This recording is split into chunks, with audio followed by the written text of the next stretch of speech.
آیت نمبر 19 سے آیت نمبر 21 تک 3 آیات کریمہ آج کے درس کا حصہ ہیں۔ ان 3 آیات کریمہ سے پہلے اللہ تبارک و تعالی نے ایسی عورت یا مرد کہ جو بے حیائی کا ارتکاب کریں ان کی سزا کا ذکر فرمایا، اور نفاذ سزا کے لیے جو شرائط ہیں ان شرائط کو میں نے آپ کے سامنے رکھا، اور وہ سزا جو بیان ہوئی وہ ابتدائی اور عارضی سزا تھی، اصل سزا کی طرف اشارہ کر دیا، اور میں نے عرض کیا کہ وہ سزا سورۃ النور میں تفصیل کے ساتھ آ چکی۔ اب وہی حد ہے جو بیان کی جا رہی ہے سورہ نور میں۔ اس موقع پر آپ کے سامنے یہ بات بھی آ چکی کہ حد اور تعزیر اس کا فرق کیا ہے اور اس کا حکم کیا ہے۔ پھر ساتھ یہ بھی بیان کیا گیا کہ کوئی آدمی اگر بے حیائی کا ارتکاب کر لیتا ہے، مرد ہے یا عورت، اور پھر اس کے بعد توبہ طائب ہو جاتے ہیں، گناہ سے ندامت کا اظہار کر لیتے ہیں گناہ پر، اور آئندہ نہ کرنے کا عزم کر لیتے ہیں، اور تلافی مافات اگر ممکن ہے تو کر لیتے ہیں، نہیں تو پھر اللہ کے حضور گڑ گڑاتے ہیں۔ ایسی صورت میں اللہ تبارک و تعالی توبہ قبول فرماتے ہیں غرغرہ کی کیفیت میں اترنے یا جانے سے پہلے۔ یہ پچھلی آیات کریمہ میں ہمارے سامنے بات آئی۔ اب ان 3 آیات کریمہ میں بات کیا ہے اس کو ذرا سمجھیے گا، چونکہ یہ بات ہم پہلے بھی سمجھ چکے ہیں کہ رسول اللہ صلی اللہ علیہ وسلم کے اعلان نبوت سے پہلے عورت معاشرے کی ستم خوردہ اور مظلوم ترین جماعت تھی یا طبقہ تھا، اور اس صنف نازک پر جو ستم ڈھائے جاتے تھے اس کی بہت مختلف شکلیں ہیں۔ اول تو اس کی پیدائش پر ناگفتگی حالات ہوتے تھے، بہت سارے قبائل میں بچیوں کو زندہ درگور کیا جاتا تھا۔ کچھ قبائل ایسے تھے کہ جو زندہ درگور نہیں کرتے تھے، لیکن معاشرتی طور پر انہیں وہ وقار اور مقام نہیں دے پائے جو بعد میں اسلام نے دیا۔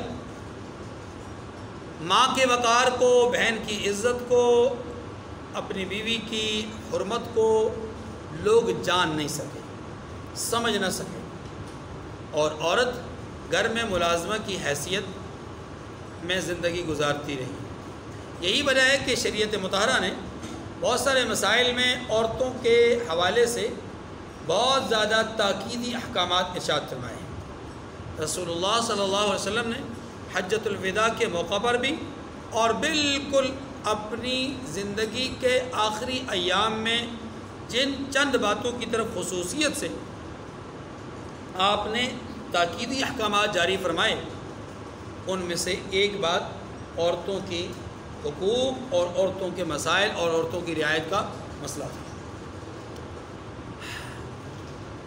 کسی موقع پر پہلے بھی یہ بات گزر چکی ہے کہ جب کوئی آدمی فوت ہو جاتا تو جو اس کی بیوہ ہوتی تھی اس کو سوتیلے بیٹے، 1 یا 2 یا 3، اس کو حق وراثت اور مال وراثت کے طور پر وہ اسے تقسیم کرتے تھے، یعنی وہ باقاعدہ جیسے وراثت کا ایک مال تقسیم ہوتا ہے ویسے ہی وہ بھی تقسیم کی جاتی تھی۔ اور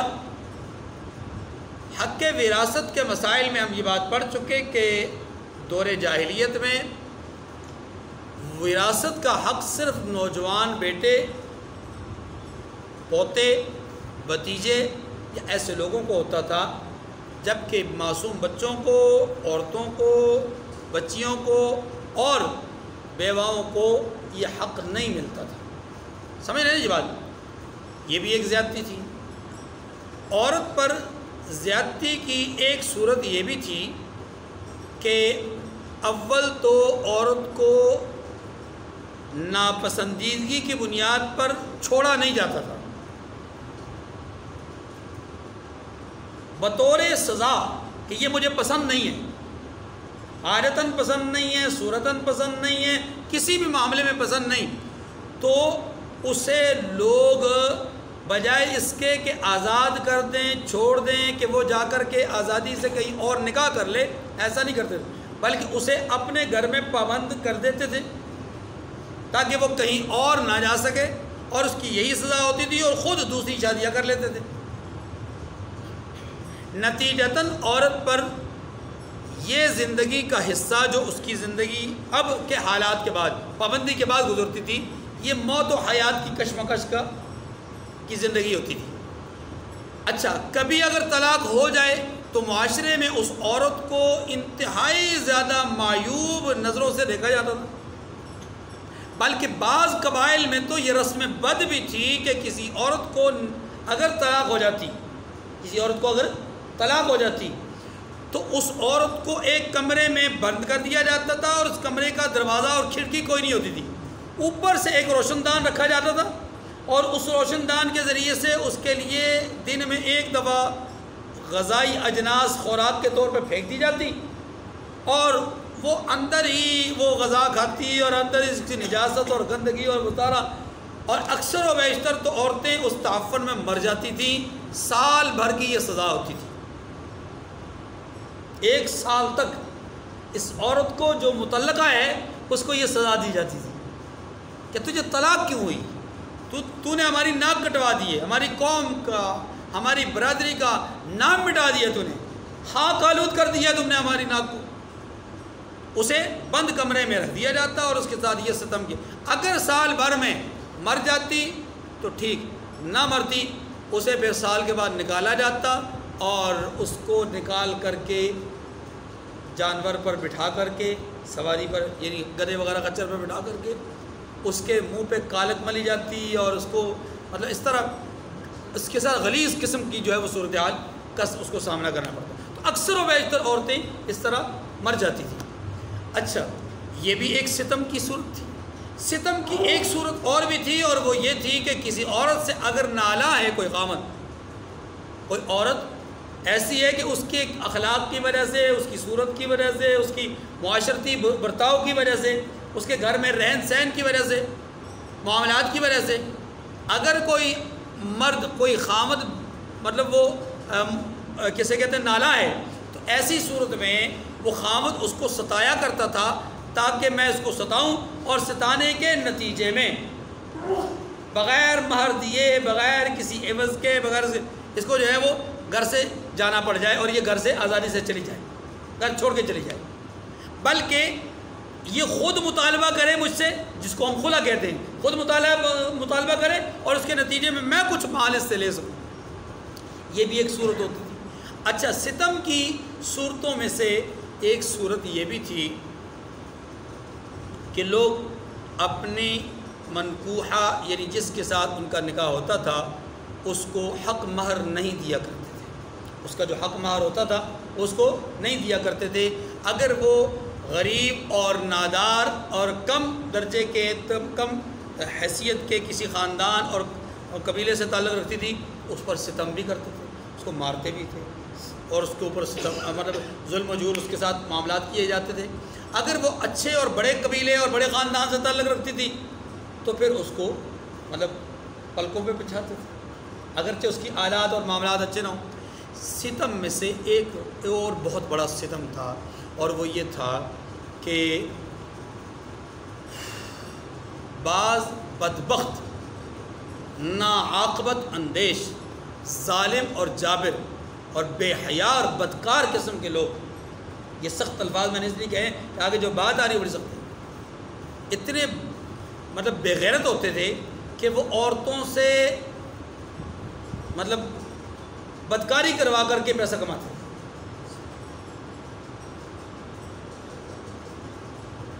تو عورتوں پر ظلم اور ستم کی کئی صورتیں جو دور جاہلیت میں قائم تھیں، اسلام نے آ کر کے عورت کو مقام دیا، عزت دی، شرافت دی، احترام دیا، تقدس دیا، اس کا اکرام کروایا، اس کو اس کے پاؤں تلے جنت قرار دیا، اس کو عزت اور حرم قرار دیا، اس کو جو ہے وہ محترم بنایا، یعنی اس کو مرد کے لیے ناموس اور عزت کا ایک ذریعہ بنایا. یہ ساری چیزیں اسلام نے دی اور اسلام نے بتلایا کہ یہ کوئی معمولی حیثیت کی مالک چیز نہیں، معمولی حیثیت کے مالک جو ہے وہ قسم نہیں ہے، یہ طبقہ نہیں ہے، بلکہ یہ بہت اونچا طبقہ ہے، بہت شانوں والا طبقہ ہے، بہت مقام والا طبقہ ہے. اور بلکہ یہ کہا ہے کہ بچوں کی تربیت گاہ کے اعتبار سے سب سے پہلا اسکول، سب سے پہلا مدرسہ، سب سے پہلا مکتب، سب سے پہلی جو تربیت گاہ ہے وہ ماں کی گود ہے.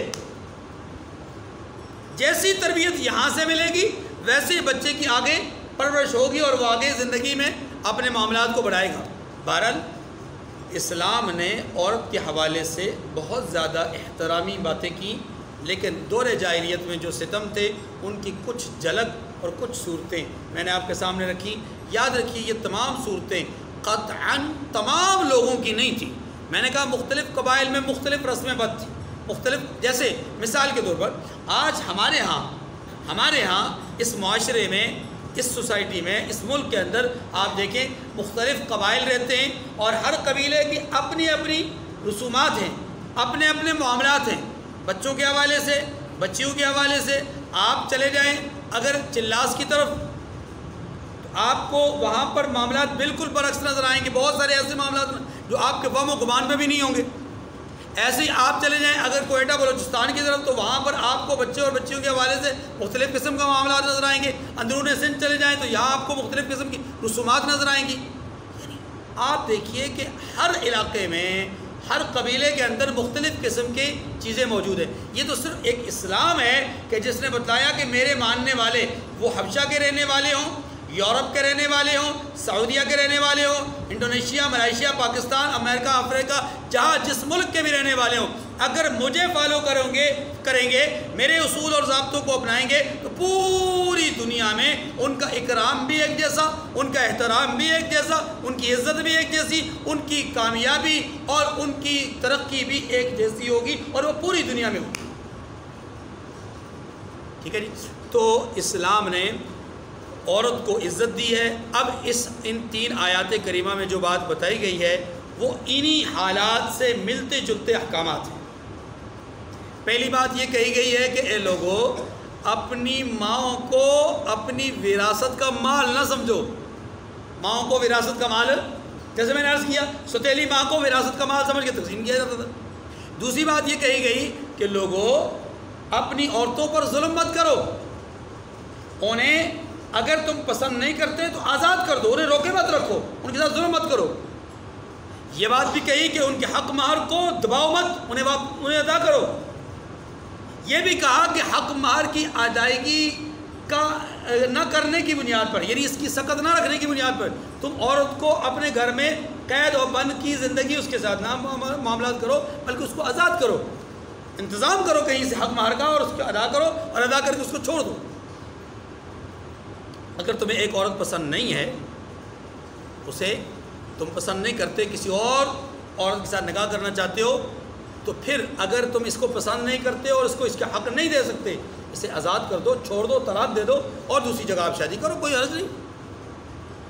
لیکن اسے بھی پابند کرو، دوسری بھی شادی کرو، اس کے حقوق ادا نہ کرو اور دوسرے کے ساتھ محبت کی پینگیں ڈالو، تو یہ کوئی اچھی بات نہیں ہے. ٹھیک ہے جی. یہ ساری باتیں یہاں پر کی گئی. اور پھر یہ کہا گیا کہ جو حق مہر تم ادا کر چکو، طلاق دینے کے بعد اسے واپس مت لو، خواہ وہ ڈھیر سارا مال ہی کیوں نہ ہو. یہ سارے احکامات ہیں جو یہاں پر ان آیات کریمہ میں بیان ہوئے. دیکھیے جی، فرمایا یا ایھا الذین آمنوا لا یحل لکم ان ترثوا النساء کرہا، مومنو تمہیں جائز نہیں کہ زبردستی عورتوں کے وارث بن جاؤ.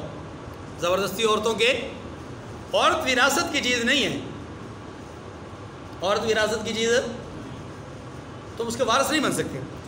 اور دیکھنا کہ وَلَا تَعْضُلُوهُنَّ لِتَذْهَبُوا بِبَعْضِ مَا آتَيْتُمُوهُنَّ إِلَّا أَن يَأْتِينَ بِفَاحِشَةٍ مُبَيِّنَةٍ، اس نیت سے کہ جو کچھ تم نے ان کو دیا ہے اس میں سے کچھ لے لو، انہیں گھروں میں مت روک رکھنا.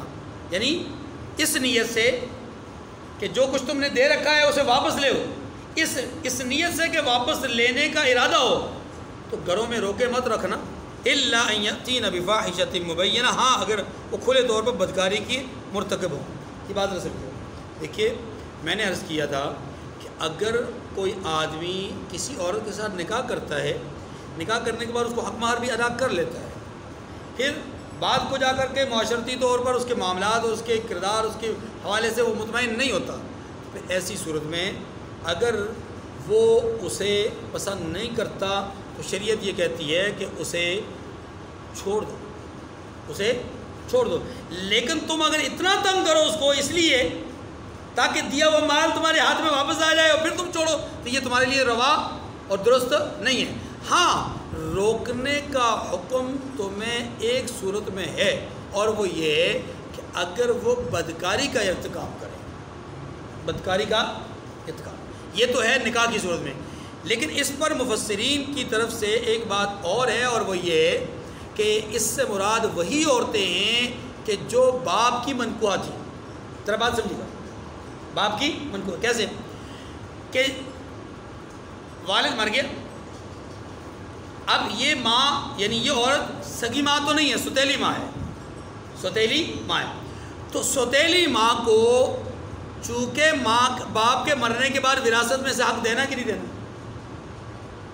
وراثت میں سے حق دینا ہے۔ تو اب یہاں پر جو بات کہی گئی بڑی باریک بات ہے، فرمایا گیا کہ تم اپنی ان ماؤں کو، سوتیلی ماؤں کو گھروں میں پابند مت رکھو، ان کی عدت ختم ہو گئی، ان کی عدت ختم ہو گئی، تو اب تم انہیں روکے مت رکھو، اگر وہ نکاح کرنا چاہتی ہیں انہیں نکاح کرنے دو۔ لیکن تم اگر اس لیے روکتے ہو کہ ان کو اگر نکاح کی اجازت دے دی گئی تو یہ وراثت میں سے مال لے کر کے ہوا ہو جائیں گی، ہمارے ہاتھ تو کچھ نہیں آئے گا، تو اگر اس نیت سے تم روکتے ہو، اس نیت سے انہیں تم نکاح نہیں کرنے دیتے، مقصد یہ کہ یہ نکاح نہیں کرنے دیتے، تو پھر تمہارے لیے یہ بات درست نہیں ہے، جائز نہیں ہے، حلال نہیں ہے، سمجھ رہے؟ اور اگر آپ کی نیت یہ نہیں ہے، آپ کی نیت یہ نہیں ہے، آپ روک اس لیے رہے ہو خدا نخواستہ علیہ باللہ وہ عورت بدکاری کا ارتکاب کرنے والی ہے، آپ اسے اس لیے پابند بنائے ہوئے ہیں، روکے ہوئے ہیں، تو پھر یعنی اسے اپنے گھر سے الگ نہیں جانے دیتے، تو پھر اس صورت میں یہ پابندی درست ہے۔ لیکن یاد رکھیں یہ عارضی پابندی ہوگی، یہ دائمی پابندی نہیں ہوگی۔ ہاں ان کے لیے معقول رشتہ آ جائے، انہیں نکاح کر کے جو ہے وہ سپرد کر دیا جائے تاکہ وہ بدکاری سے بھی بچ جائے اور شریعت کا حکم بھی پامال نہ ہو۔ بات سمجھ گئی جی؟ دونوں صورتیں سمجھ آئی، نکاح کی صورت میں اور جو عدت گزرنے کے بعد نکاح کرنے کی صورت میں، یہ دونوں صورتیں سمجھ آ گئی۔ الا یاتین بفاحشۃ مبینہ، ہاں مگر یہ کہ وہ کھلے طور پہ بدکاری کے مرتکب ہوں۔ یہ سزا اس وقت تھی جب زنا کی باقاعدہ حد متعین نہیں ہوئی، یعنی سورہ نور جب تک نازل نہیں ہوئی اس وقت تک یہ ہے، لیکن جب سورہ نور نازل ہو گئی، اس سے مراد الا یاتین بفاحشۃ مبینہ کا مطلب سمجھیں، مگر یہ کہ ان کو قیدی بناؤ۔ اور یہ بات آپ جانتے ہیں کہ کسی بھی بدکار اور بے حیائی کا ارتکاب کرنے والی عورت کے لیے ابتدائی سزا کیا تھی؟ کہ اسے دائمی طور پر ہمیشہ کے لیے قیدی بنا دیا جائے، ہمیشہ کے لیے کیا بنا دیا جائے؟ قیدی بنا دیا جائے۔ یہ اسی کی طرف اشارہ ہے۔ وَعَاشِرُوهُنَّ بِالْمَعْرُوفِ، اور ان کے ساتھ اچھی طرح سے رہو، یعنی زندگی بسر کرو۔ کن کے ساتھ؟ کن کے ساتھ؟ دونوں کے ساتھ۔ اگر وہ عورتیں تمہارے والد کی بیوہ ہیں اور وہ اپنے اسی گھر میں رہنا چاہتی ہیں تو ان کے ساتھ حسن سلوک کا معاملہ کرو، انہیں ان کا حق وراثت بھی دو اور ان کی خدمت بھی کرو، کیونکہ وہ تمہارے باپ کی منکوہ تھی، تیلی ماں ہے تمہاری، اس لیے ان کے ساتھ عزت اور احترام کا معاملہ کرو۔ ایک صورت تو یہ، اور دوسری صورت یہی ہے اگر وہ منکوہ ہیں تمہاری، اور تمہاری نیت میں کوئی فساد نہیں، اسی کی طرف اشارہ ہے، پھر ان کے ساتھ زندگی آسان طریقے سے گزارو، بہتر طریقے سے ان کے ساتھ روز ہو۔ فَإِن كَرِهْتُمُوهُنَّ، اگر پھر بھی وہ تمہیں ناپسند ہوں۔ بعض اوقات یہ ہوتا ہے کہ شادی سے پہلے لڑکے اور لڑکی کا آپس میں کوئی ایک دوسرے کی پہچان نہیں ہوتی، شادی ہو جاتی ہے، شادی ہو جانے کے بعد ناپسندیدگی عیاں ہوتی ہے کسی بھی وجہ سے، یا اگر پہلے سے پسندیدگی ہو بھی، جیسے کہ آج کل پہلے بڑے عشقیہ معاملات ہوتے ہیں، ہاں جی 10 دن کی کیا کہتے ہیں اس کو موج مستی ہوتی ہے، اور اس کے بعد پھر جو ہے وہ عیوب اور نقائص اور ایک دوسرے کی جو ہے وہ کمیاں اور خامیاں تلاش کرنا شروع کر دیتے ہیں، اور پھر ان خامیوں کو ڈھونڈتے خامیوں کے انبار پہ کھڑے ہو کر کے پھر ایک دوسرے سے نفرت شروع کر دیتے ہیں۔ جب ماں باپ سمجھاتے تھے تو بات سمجھ میں آتی نہیں تھی، اب آپس میں جب ناچاکیاں ہوئیں تو ماں باپ کہتے ہیں بیٹا اب چونکہ رشتہ ہو چکا، اب چونکہ تعلق قائم ہو چکا، اب تمہارا جو ہے وہ چونکہ جوڑ ہو چکا، اب اس کو نبھاؤ۔ یہ کہتے ہیں نہیں، پہلے بھی ماں باپ کی نہیں مانی، اب بھی ماں باپ کی نہیں مان رہے۔ یہ ہوتی ہے ناہنجار اولاد، یہ ہوتی ہے ناہنجار۔ دیکھیے شریعت نے پسند اور ناپسند کو منع نہیں کیا، لیکن دیکھنا یہ ہے کہ ماں باپ جس چیز کو بہتر سمجھتے ہیں اس پر غور و فکر تو کی جائے، اس پر غور و خوض تو کیا جائے۔ بہرحال فرمایا فَإِن كَرِهْتُمُوهُنَّ فَعَسَىٰ أَن تَكْرَهُوا شَيْئًا وَيَجْعَلَ اللَّهُ فِيهِ خَيْرًا كَثِيرًا، اگر وہ تم کو ناپسند ہوں تو عجب نہیں کہ تم کسی چیز کو ناپسند کرو اور اللہ اس میں سے بہت سی بھلائی پیدا کر دے۔ یہ اشارہ ہے اس بات کی طرف کہ دیکھیں ایک عورت جس کے ساتھ آپ کا نکاح ہو چکا، آپ کو شکل و صورت کے اعتبار سے پسند نہیں ہے، اخلاقیات کے اعتبار سے پسند نہیں ہے، معاملات کے اعتبار سے پسند نہیں ہے، تو آپ کوشش کریں کہ اس کے ساتھ رکھ رکھاؤ کریں، جوڑنے کی کوشش کریں، توڑ کی کوشش نہ کریں۔ ہو سکتا ہے اللہ تعالیٰ تمہارے لیے اس عورت میں سے خیر اور بھلائی کے فیصلے فرما دیں۔ یہ خیر اور بھلائی دو طرح کی ہے، کیا سمجھے گا؟ خیر اور بھلائی بلکہ تین طرح کی۔ نمبر ایک، آپ کو اللہ تعالیٰ اس عورت کے ذریعے سے اچھی اولاد نصیب فرما دیں، خوبصورت بھی ہو، خوبصیرت بھی ہو، خوبصورت بھی ہو اور خوبصیرت بھی ہو۔ دوسری بات، اللہ تعالیٰ اس عورت کی برکت سے تمہارے رزق میں اضافہ فرما دیں۔ ہو سکتا ہے یہ عورت اللہ کے ہاں روحانی طور پر اتنی اللہ نے اس میں برکت رکھی ہو کہ اللہ اس کی وجہ سے تمہارے رزق میں بھی اضافہ فرما دیں۔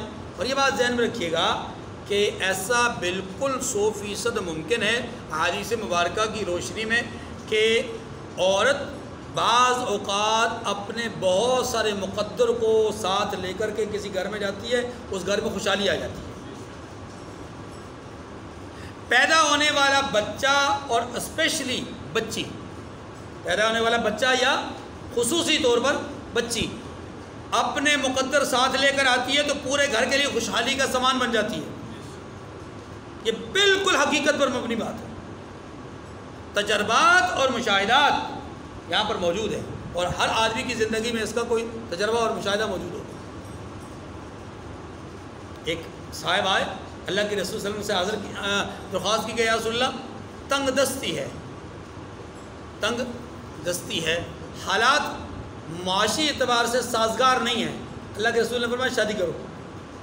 پریشان ہو گئے یا رسول اللہ، جانے تنہا تنگ دستی کا شکار ہے، میں اکیلا ہوں، تنگ دستی ہے، ایک اور جان بھی میرے ساتھ لگ جائے گی، اس کی کفالت بھی تو میرے ذمہ ہے، تو اپنا اخراجات اور اپنے معاملات تو پورے ہوتے نہیں، میں دوسری کی کفالت کیسے کروں گا؟ اللہ کے رسول نے فرمایا شادی کرو۔ یا رسول اللہ میں عرض یہ کر رہا ہوں کہ معاشی اعتبار سے میں تنگ ہوں۔ اس نے سوچا کہ شاید اللہ کے رسول صلی اللہ علیہ وسلم کو میں بات اپنی سمجھا نہیں سکا یا بتا نہیں سکا، تو دوبارہ عرض کی، تیسری دفعہ عرض کی، تو اللہ کے رسول نے فرمایا شادی کرو۔ اچھا وہ صحابی اٹھے اور انہوں نے کہا کہ بس اللہ کے رسول نے جو کہہ دیا نا شادی کرو تو لازم ہے اس میں کوئی نہ کوئی حکمت ہوگی، چل یار گئے، جا کے رشتہ تلاش کیا، شادی کی، اللہ پاک نے اس میں سے خیر اور برکت کے معاملات فرمائے۔ کچھ دنوں کے بعد آئے، خوشبو لگی ہوئی، اچھا اجلا ہوا کپڑا لباس پہنا ہوا ہے نہیں، اور بڑی کٹنگ شٹنگ آج کے دور میں کہہ رہے ہیں کہ بڑی کٹنگ شٹنگ کی ہوئی ہیں، اور بڑے سوٹ بوٹ ہو کر کے آئے۔ تو اللہ کے رسول صلی اللہ علیہ وسلم نے پوچھا ہاں جی حالات کیا ہیں؟ کہا یا رسول اللہ بہت خوشحالی ہے، آپ نے فرمایا تھا شادی کرو تو میں نے شادی کیا، اللہ پاک نے خوشحالی کر۔ اب دیکھیے وہ عورت جو اس گھر میں آئی، اللہ نے اس کے مقدر اور اس کی برکت سے اس گھر میں خوشحالی پیدا کر دی ہوتا ہے۔ یہ اس لیے پہلی بات کیا فرمائی، اللہ رب العزت اس عورت کے ذریعے تمہیں پسند نہیں، لیکن اللہ اس کے ذریعے سے تمہارے لیے خیر کثیر پیدا کریں گے، یعنی اولاد صالح، اچھی اولاد پیدا کریں گے۔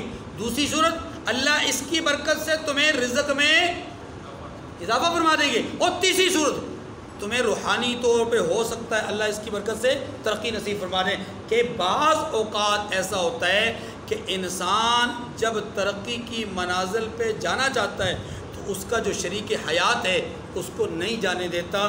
یہ بہت بد نصیبی کی بات ہوتی ہے. لیکن بڑے ہی خوش نصیب، بڑے ہی یوں سمجھ لیں کہ باسعادت ہیں وہ مرد یا وہ عورتیں، میں دونوں طرف ہیں، وہ مرد یا عورتیں جو اپنے شریک حیات کو روحانی اعتبار سے ترقی دینے کے لیے اس کے شانہ بشانہ چاہتے ہیں.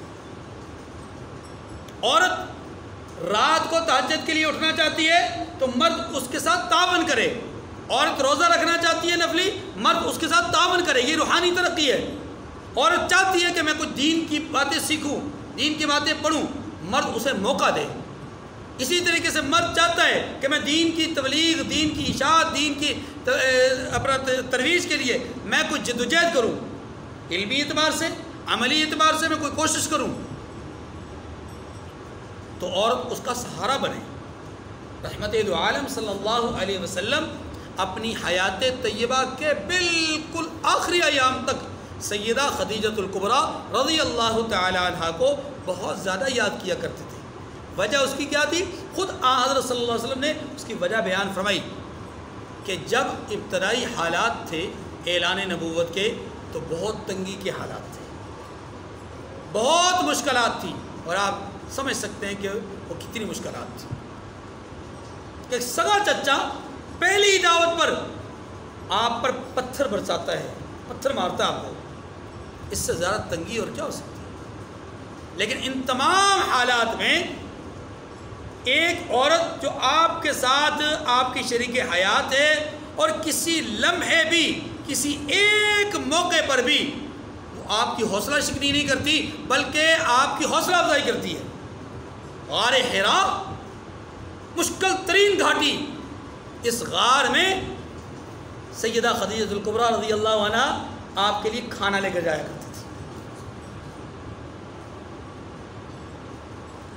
اور رحمت دو عالم صلی اللہ علیہ وسلم نے ایک مرتبہ انہیں بشارت دی کہ یہ جبرائیل امین آئے ہیں اور یہ کہتے ہیں کہ اللہ نے آپ کے لیے بڑا حسین و جمیل ایک محل تیار کر رکھا ہے. خدیجہ یہ جبرائیل امین آئے ہیں، آپ کو اللہ کا سلام پیش کرتے ہیں. کہاں کہا؟ غار حرا میں کہا. تو یہ معمولی بات نہیں ہے. انسان کی ترقی، مرد کی ترقی کے پیچھے عورت کا بڑا ہاتھ ہوتا ہے روحانی اور دنیاوی اعتبار سے. تو بہرحال یہاں یہ کہا گیا ہے کہ اس عورت کے ذریعے سے جو آپ کو بظاہر پسند نہیں، شکل کے اعتبار سے، صورت کے اعتبار سے، لیکن اللہ ہو سکتا ہے اس کی برکت سے. اسی لیے تو کہا نا فَآسَان تَكْرَهُ شَيْئًا وَيَجْعَلَ اللَّهُ. ہو سکتا ہے کسی چیز کو تم ناپسند کرتے ہو، کسی بات کو تم ناپسند کرتے ہو، لیکن اللہ نے اس میں تمہارے لیے خیر رکھی ہوتی ہے. تینوں مفہوم سمجھ میں آ گئے جی. نمبر 1 اولاد صالح، نمبر 2 رزق، نمبر 3 روحانی ترقی یعنی اخروی اعتبار سے کامیابی. وَإِنْ أَرَدْتُمُ اسْتِبْدَالَ زَوْجٍ مَّكَانَ زَوْجٍ وَآتَيْتُمْ إِحْدَاهُنَّ قِنطَارًا فَلَا تَأْخُذُوا مِنْهُ شَيْئًا. اور اگر تم ایک عورت کو چھوڑ کر دوسری عورت کرنا چاہو، یعنی دوسرا نکاح کرنا چاہو ایک عورت کو چھوڑ کر، اور پہلی عورت کو بہت سا مال دے چکے ہو تو اس میں سے کچھ مت لینا. کیا مطلب؟ یعنی جو منکوح اول ہے اسے آپ نے بطور مال بہت سارا مال پہلے دے دیا. قنطار اصل میں کہتے ہیں، قنطار کہتے ہیں ڈھیر مال کو. اور ڈھیر سارا مال عرب کے اندر ڈھیر سارا مال کا اطلاق ہوتا تھا 10,000 دراہم پر. کس پر؟ 10,000 دراہم پر. یعنی کہ موجود سکوں کے اعتبار سے دیکھا جائے تو تقریباً 30,000 تولہ. آج کل کے اعتبار سے 30,000 تولہ چاندی جو ہوتی تھی وہ ایک ڈھیر سمجھا جاتا تھا مال کا. تو فرمایا کہ تم اگر ڈھیر مال بھی دے چکے ہو، یعنی 10,000 دراہم بھی دے چکو یا اس سے زیادہ مال بھی دے چکو، تو تب بھی واپس مت لینا. اگر تمہیں پسند نہیں ہے چھوڑ دو، اسے چھوڑ دو، نیا نکاح کر لو. ٹھیک ہے جی، یہی بات ہے. فَلَا تَأْخُذُوا مِنْهُ شَيْئًا، تو اس میں سے کچھ مت لینا. أَتَأْخُذُونَهُ بُهْتَانًا وَإِثْمًا مُبِينًا. یہاں ایک اور ایک قبیح بات کی طرف اشارہ ہے. دیکھیے توجہ، کہ ایسا نہ ہو کہ تم وہ مال لینے کے لیے، واپس مال لینے کے لیے کیا کرو، اس پر بہتان باندھنا شروع کر دو اور اس پر الزام لگانا شروع کر دو اور کسی گناہ کا ارتکاب کرو تاکہ اس الزام کی پاداش میں یا اس گناؤنی سازش کے نتیجے میں وہ خود ہاتھ جوڑ کے گئے اپنا مال لے میری جان چھوڑ، یعنی مال لینے کے لیے آپ گناؤنی سازش کریں، کہیں ایسا نہ ہو اتأخذونہ بہتانا واسما مبینا، یہ اس کی طرف ہے، بھلا تم ناجائز طور پر اور صریح ظلم سے اپنا مال اس سے واپس لوگے، وَكَيْفَ تَأْخُذُونَهُ، کیسے تم وہ مال واپس لے سکتے ہو، وَقَدْ أَفْضَىٰ بَعْضُكُمْ إِلَىٰ بَعْضٍ وَأَخَذْنَا مِنكُم مِيثَاقًا غَلِيظًا، جبکہ تم ایک دوسرے کے ساتھ مل چکے ہو۔ آسما گی، یعنی جس بنیاد پر آپ نے مال دیا وہ بنیاد تو آپ پا چکے، وَأَخَذْنَا مِنكُم مِيثَاقًا غَلِيظًا، اور وہ تم سے عہد واسط بھی لے چکی ہیں، یعنی نکاح بھی کر چکی ہیں، یعنی پہلے نکاح کیا تھا، نکاح کے بدلے میں یہ سارا کچھ ہوا، ضرورت بھی تم نے اپنی پوری کر لی، اب تم کیسے مال واپس لے سکتے ہو، کس منہ سے واپس لو، یعنی اس کو یوں کہہ لیں کہ تھوک کر کیسے چاٹ سکتے ہو، تھوک کر کیسے چاٹ سکتے ہو۔ اللہ تعالیٰ مجھے اور آپ کو سمجھنے کی توفیق کامل نصیب فرمائے۔ وآخر الدعوانا ان الحمد للہ رب العالمین۔